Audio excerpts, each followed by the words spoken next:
तो जय श्री राम दोस्तों, कैसे हैं आप सब। सभी सनातन भाइयों का बहुत दिल से धन्यवाद। आपने पिछली वीडियो में बहुत अधिक प्यार दिया, ऐसे ही प्यार बनाए रखिए। तो आज हम बात करेंगे पाकिस्तान मीडिया जब से राम मंदिर का उद्घाटन हुआ है किस तरह से उससे पच नहीं रहा है कि ये सब कैसे हो रहा है।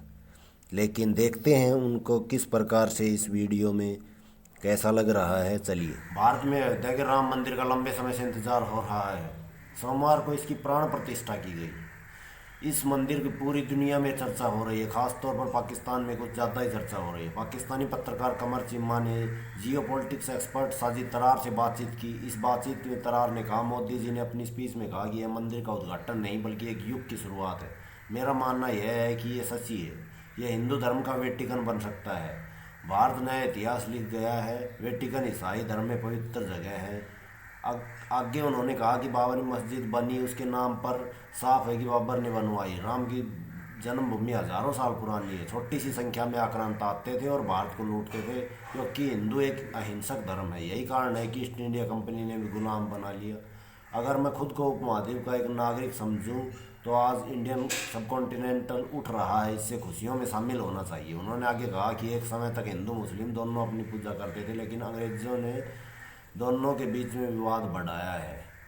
इसके अलावा जो इंटरनेशनल मीडिया है उसके अंदर भी बीबीसी और सीएनएन ने लिखा है कि उन्होंने कहा कि भारत में मुसलमान अपने घरों में छिपे हुए हैं, लेकिन मेरे ख्याल में ऐसी बात नहीं है। अपने हिंदू, सिख और भारतीय मुसलमानों से मैंने इस बारे में पूछा। उन्होंने साफ कहा कि उन्होंने कहा कि 2000 लोग इस मुद्दे के कारण मारे गए। हमें अब इतिहास से निकलकर साथ रहना होगा। उन्होंने इसमें दो राय नहीं है कि भारत आगे बढ़ रहा है। बोइंग इंडिया प्रोजेक्ट लग रहा है। विदेश मंत्री जयशंकर ईरान जाते हैं और फ्रांस के राष्ट्रपति भारत आ रहे हैं।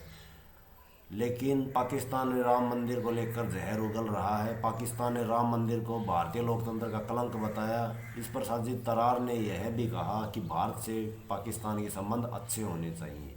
और इंटरनेशनल मीडिया ये जो प्रोपेगेंडा फैला रहा है वो प्रोपेगेंडा अब चलने वाला नहीं है। अयोध्या राम टेम्पल की बात इस टाइम ना सिर्फ हम कर रहे हैं, ना सिर्फ इंडिया में बहुत से लोग कर रहे हैं, बल्कि दुनिया भर में इस टाइम ट्रेंडिंग है। इसके हवाले से उरफाना जी हमारे साथ मौजूद हैं। इंडिया से पूछेंगे कि मुसलमानों का इसके ऊपर क्या स्टांस है, इंडियन मुस्लिम क्या सोच रखते हैं, क्या कहना चाहेंगे आप, लोगों की क्या ओपिनियन है, मुसलमानों की क्या ओपिनियन है।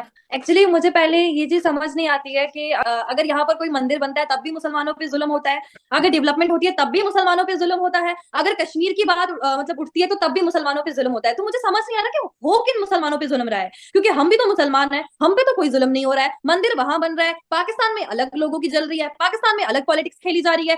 पाकिस्तान में एक चीज कही जाती है कि हमारे लिए रिलीजन बहुत मैटर करता है। तो फिर आप लोग एक काम करो, आप लोग फिर पूरे तरीके से रिलीजन में घुस जाओ। क्योंकि देखिए पाकिस्तान में आपके प्राइम मिनिस्टर जी हैं या फिर आपके सिंगर्स हैं, फिर उनको भी बैन कर देना चाहिए, बोल देना चाहिए कि नहीं, इस्लाम में तो गाना जायज नहीं है और आपके लिए तो इस्लाम सब कुछ है। तो फिर सिंगर्स को आप बोलो कि वो शांत होकर बैठ जाए। इंडिया में हिंदू, मुस्लिम, सिख, ईसाई जितने भी धर्म है, हम सबको इंपॉर्टेंस देते हैं। हम दिवाली सेलिब्रेट करते हैं, हम दशहरा भी सेलिब्रेट करते हैं, हम ईद भी सेलिब्रेट करते हैं, हम सारे फेस्टिवल्स को सेलिब्रेट करते हैं और हम सारी चीजों को इंपॉर्टेंस देते हैं। अब जो राम मंदिर का जो कंसेप्ट है, देखो, जो पार्टी, जो बीजेपी ने ये बनवाया, या मतलब ऑब्वियसली ये बीजेपी की सरकार में ही बना है, तो बीजेपी फील्ड में उतरी ही इसी चीज के लिए है कि वो काम करेगी। और उनके मैनिफेस्टो में ही था कि राम मंदिर को बनाना और राम मंदिर की इनोग्रेशन करना। तो अगर पहले भाजपा पे सवाल उठाए जाते थे कि भाजपा बना नहीं रही है, बना नहीं रही है, अब जब बन गया, अब जब इनोग्रेशन हो गई, अब भाजपा पे ये सवाल उठाया जा रहा है कि इस पे लगभग इतना करोड़ जो है वेस्ट हुआ है।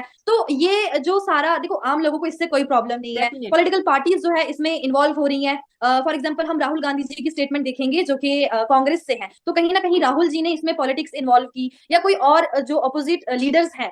और राम मंदिर को जब बनाया जा रहा है या अभी उसको बनाया गया, आप मुझे देखो कि जितने भी बड़े फिल्म स्टार्स हैं वो सब जो है इसकी इनॉग्रेशन पे पहुंचे, लगभग सारी कंपनीज के सीईओज, और साथ ही यूपी के जो सीएम हैं उन्होंने ये बात भी साफ साफ कही कि अयोध्या का जो वो एयरपोर्ट है उसको अब इंटरनेशनली एयरपोर्ट बना दिया गया। अब हिंदुस्तान में टोटल 4 इंटरनेशनल एयरपोर्ट्स, जिसमें एक अयोध्या भी जो है शामिल हो चुका है। तो ये तो डेवलपमेंट वाली बात है ना।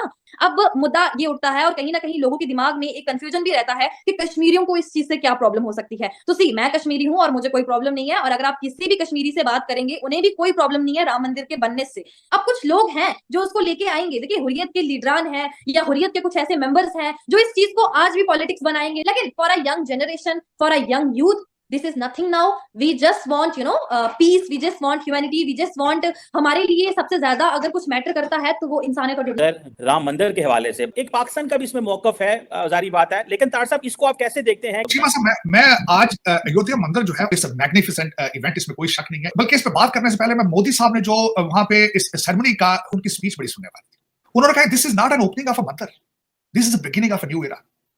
और वाकई ही इट्स अ न्यू बिगिनिंग, जिस तरीके से आपने जिस तरह खुद फरमाया है कि ये वेटिकन होगा हिंदुइज्म का। अब मैं सब कॉन्टिनेंट का एज ए सिटीजन होने के हवाले से बात करना चाहूंगा। देखिए, बाबरी मस्जिद बनी, उसके नाम से जाहिर है कि बाबर ने मस्जिद बनाई। राम की जन्मभूमि 9000 साल पुरानी बात। सबसे बड़ी बात, किस वजह से एक लिमिटेड तादाद में लोग इन्वेडर आते थे और सब कॉन्टिनेंट को ओप्रेस करते रहे। वजह क्या थी? हिंदू मजहब is a non violent religion, और उसका ये भरपूर फायदा उठाते रहे, चाहे मुगल थे या उससे पहले थे। क्यों? क्योंकि Hindu religion is a non violent religion. और आज अगर ये टाइम आ चुका है कि इतने अरसे के बाद सब कॉन्टिनेंट राइज कर रहा है पूरी दुनिया पे, तो मेरा ख्याल है मुझे उसमें उनकी खुशियों में शरीक होना चाहिए।